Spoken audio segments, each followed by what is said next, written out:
Hello, welcome back. आज आपण बघणार आहोत मिररवरचा डे 2. करूया. तुमचा डे 1 परफेक्ट गेला असेल. डे 2, तुमचा आरसा तुमचा खास मित्र.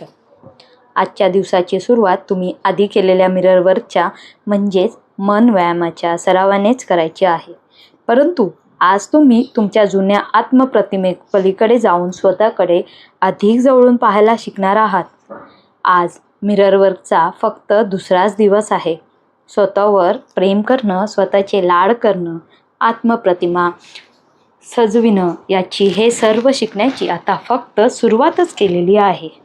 स्वतःबद्दल आणि जीवनाबद्दल या नव्या दृष्टिकोनातून विचार करण्याची सवय आणि सराव केल्यामुळे तुमच्या मनातील जुने नकारात्मक विचार, ज्याचं ओझं बाळगून तुम्ही स्वतःला त्रस्त करीत होतात, ते पुसून टाकले जातील. लवकरच तुम्हाला जाणवू लागेल की आता तुमचा चेहरा हसरा आनंदी दिसू लागलाय आणि आरशात स्वयंसूचना देणं सोपं वाटतंय. हळूहळू ज्या स्वयंसूचना तुम्ही स्वतःला देत आहात त्या सातत्यात उतरल्याचेही तुम्हाला जाणवू लागेल. आता तुम्ही तुमच्याकडील पॉकेट मिरर, खिशात ठेवण्याचा आरसा बाहेर काढा किंवा तुमच्या बाथरूममधल्या मिररच्या समोर जा. थोडा वेळ दीर्घ श्वसन करा. शांतचित्त व्हा, स्वस्थ व्हा. आरशात स्वतःकडे पहा. आता तुमच्या नावाचा मोठ्याने उच्चार करून म्हणा, डॅश डॅश. मी तुझ्यावर प्रेम करतो. खरोखर खूप प्रेम करतो. तू मला खूप आवडतोस. आपण पुन्हा म्हणूया 2 वेळा, मी तुझ्यावर प्रेम करतो. मी तुझ्यावर खरोखरच खूप प्रेम करतो.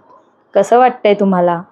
अगदी प्रामाणिकपणे सांगा की तुम्हाला हे सगळं मूर्खपणाचं वाटतं का, की आश्चर्यकारक, आगळं वेगळं वाटतंय? याचं कारण असं की सर्वांना सुरुवातीला हे सगळं विचित्र किंवा मूर्खपणाचं वाटू शकतं.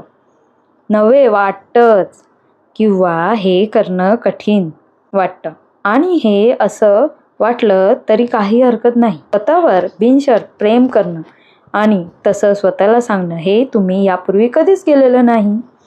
या भावनांची जाणीव तुम्हाला होऊ द्या.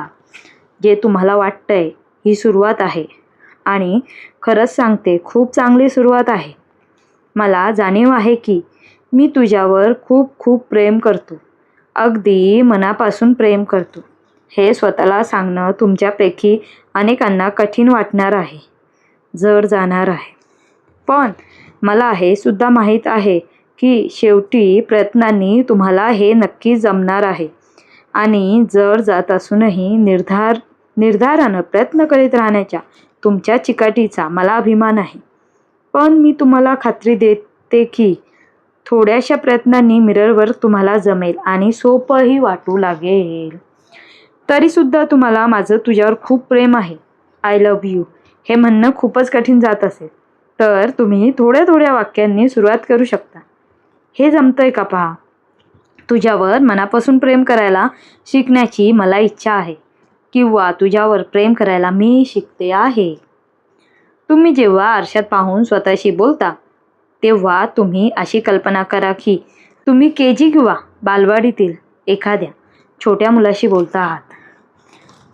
तुम्ही KGत असताना तुमचे चित्र आठवा. आता स्वतःचे नाव उच्चारा.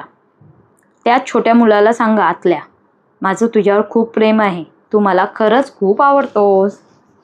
मिररवरचा तुम्ही जितका अधिक सराव कराल तितकं ते सोपं वाटू लागेल. पण लक्षात घ्या की याला थोडा वेळ लागणार आहे. म्हणूनच ते दिवसातून अनेकदा पुन्हा पुन्हा करण्याची सवय स्वतःला लावून घ्या.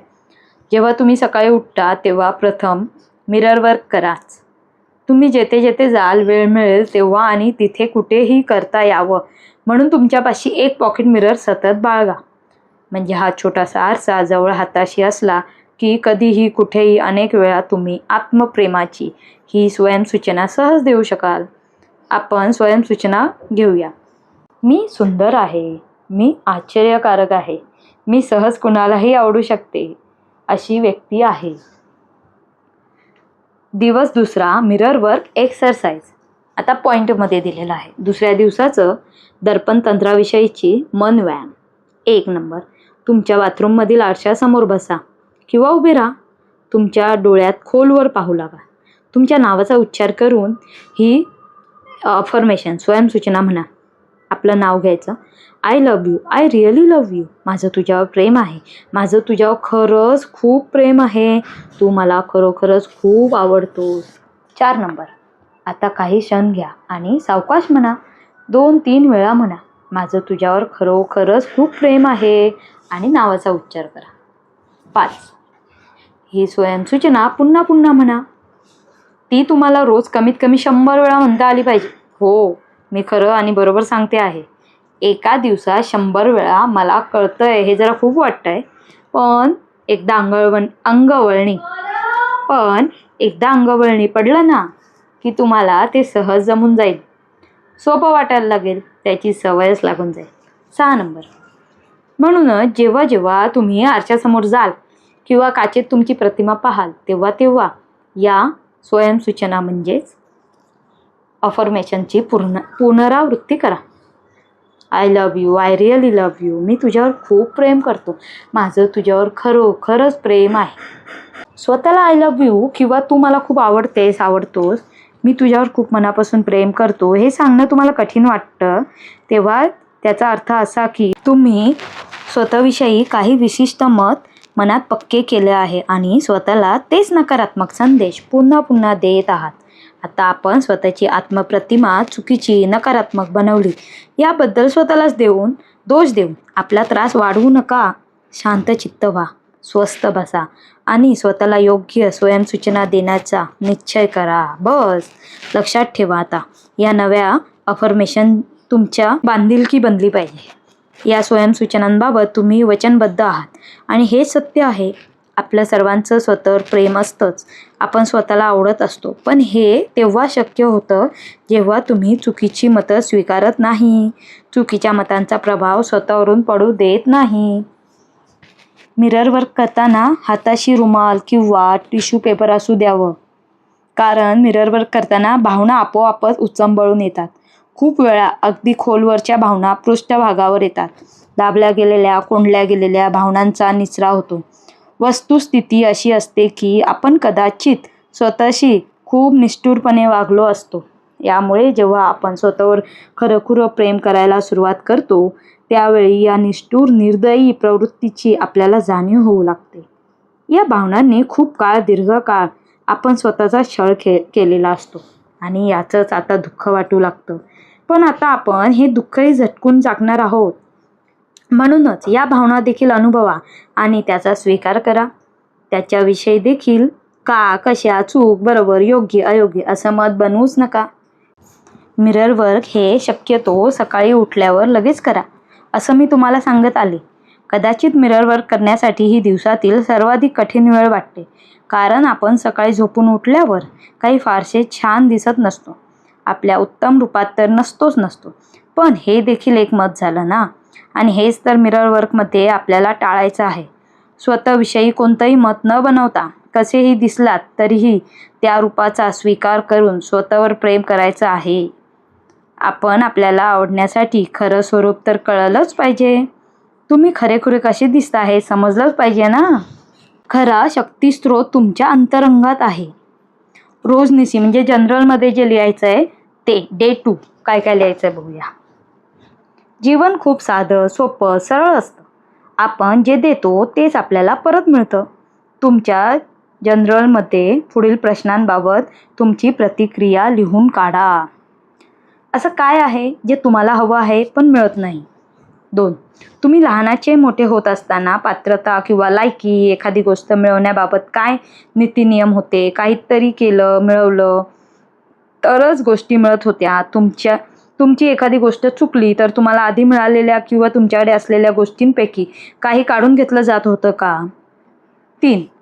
तिसरा प्रश्न आहे, आनंदानं जगण्याची आपली योग्यता किंवा पात्रता आहे असं तुम्हाला वाटतं का? मुळात या सुंदर जगात जगायला आपण योग्य आहोत असं तुम्हाला वाटतं का? वाटत नसल्यास का वाटत नाही? या प्रश्नांची उत्तरं देताना तुमच्या मनात कोणत्या भावना येतात यावर लक्ष द्या आणि त्याही जनरलमध्ये लिहून काढा. डे 2 हार्ट थॉट म्हणजे हृदयस्थ विचार. मी आनंदी, समृद्ध जीवन जगण्यासाठी पात्र आहे. आपलं जीवन सुखी समृद्ध करण्यासाठी कधीकधी आपण प्रयत्नच करत नाही, कारण आपण अशा जीवनाला योग्यच नाही अशी समजूत अंतर्यामी दृढ झालेली असते. आपण पात्र नाही या समजुतीचं मूळ आपल्या लहानपणीच्या अनुभवातून असू शकतं. हे इतरांनी आपल्याबद्दल व्यक्त केलेलं चुकीचं मत असू शकतं, जे बालपणी अजाण वयात आपण आपल्या मनात दृढ केलं. मनात दृढ झालं, कोणी दुसऱ्यानं व्यक्त केलं म्हणजे ते खरं, बरोबर, योग्य असेलच असं नाही. अनेकदा ते वस्तुस्थितीपासून विभिन्न असू शकतं. वस्तुस्थिती काही वेगळीच असते. आपण अपात्र आहोत ही केवळ आपली गैरसमजूत आहे. आणखी एक चांगलं असण्याचा आणि योग्यतेचा किंवा पात्रतेचाही काही संबंध नाही. जे उत्तम, उदात्त, उन्नत ते स्वीकारण्याच्या आपली निरीक्षितता, अपात्रताच आपलीच गैरसमजूत आपल्या आणि समृद्ध जीवनामध्ये अडसर बनते. तुम्ही त्यासाठी योग्य आहात की नाही या पात्रतेचा विचार न करता स्वतःला जीवनात चांगलं ते सगळं स्वीकारण्याची संधी द्या. दिवस दुसरा ध्यानतंत्र प्रेमवलय दुसऱ्या दिवशीसाठी असलेली ध्वनी फीड डाउनलोड करा. व्हॉइस रेकॉर्डिंग आहे ते डाउनलोड करा, जे मी फर्स्ट व्हिडिओमध्ये आपल्या सांगितलेलं आहे. मागे जाऊन तुम्ही परत बघू शकता. स्टार्ट. मनपटलावर एक काल्पनिक चित्र रंगवा. तुम्ही अवकाशात अत्यंत सुरक्षित जागी उभे आहात. आता टाकून द्या मनावरील ओझी, वेदना आणि भीती. जणू धुवून वाहून जातंय तुमच्या मनातून सर्व दुःख, भय, ताणतणाव आणि त्रास. मुक्त व्हा. सर्व वाईट सवयी, व्यसन, नकारात्मक विचार, समजुती यांच्यापासून. या सर्व वाईट गोष्टी तुमच्या शरीरातून, मनातून जणू गळून पडत आहेत अशी कल्पना करा. आता अवकाशात दोन्ही बाहू पसरून तुम्ही उभे आहात. तुम्हाला खूप छान सुरक्षित वाटतंय, खूप मोकळं मोकळं वाटतंय आणि तुम्ही म्हणत आहात, मी मनमोकळा आणि ग्रहणशील आहे. मला जे जे हवं आहे ते सर्व मी जाहीरपणे व्यक्त करू इच्छितो. जे मला नको आहे ते मनात सुद्धा आणण्याची माझी इच्छा नाही. स्वतःला निरोगी आणि परिपूर्ण अवस्थेत पहा. स्वतःला प्रेमानं भरून गेलेलं पहा. या अवकाशात उभे असताना वैश्विक शक्तीशी आणि इतर व्यक्तींशी असलेल्या विस्मात्मक नात्यांची अनुभूती घ्या. या हृदयीचे त्या हृदयी प्रेम वाहू द्या. तुमच्या हृदयस्थ प्रेमाचा प्रवाह इतरांच्या हृदयापर्यंत पोहोचू दे. तुमच्यापासून इतरांपर्यंत प्रेम वाहत आहे आणि जितकं प्रेम ते इतरांना देत आहात तितकंच अधिक पटीने ते तुमच्याकडे परत येत आहे. तुमचं देणं अनंत पटीने द्विगुणित होऊन परतलं आहे तुमच्यापाशी. प्रत्येक व्यक्तीला शांती समाधानाचे विचार पाठवा आणि तुम्हाला जाणीव असू दे की हे शांती समाधानाचे, स्वास्थ्य, आरामाचे विचार फिरून तुमच्याकडे परत येत आहे. या पृथ्वी तलावर आपण एकतर मत्सर, राग, द्वेष याच्या वलयात राहतो किंवा प्रेम आणि आरोग्याच्या. मी निवड करते प्रेमवलयाची. मला प्रेमवलयात राहायला आवडतं. मला वाटतं आपल्याला सर्वांनाच या प्रेमवलयाची आस असते. साऱ्यांना तेच हवं असतं. सुख, शांती, सुरक्षितता आणि जीवन समृद्ध करणारा आत्मविश्वास. कल्पकतेनं आपल्या आत जे जे चांगलं आहे ते ते व्यक्त होणं, अविकृत होणं, आनंदी जीवनासाठी साकार होणं, प्रेममय, आनंदी आणि परिपूर्ण जीवन अनुभवणं. म्हणूनच जग हे अद्भुत प्रेमवलय आहे, ज्यात प्रेमाची देवाणघेवाण होत असते. या नजरेनं जगाकडे पहा आणि मग तुम्हाला जाणवेल, हो ते तसंच आहे. अद्भुत प्रेमवलय. तर डे 2 संपलेला आहे. आपण उद्या भेटूया डे 3 वर. आणि तुम्ही फर्स्ट व्हिडिओ बघितला तर तुम्हाला कळेल की हे जे व्हॉइस आहे ते कुठून डाउनलोड करायचं म्हणून. आणि स्टे ट्यून. थँक्यू.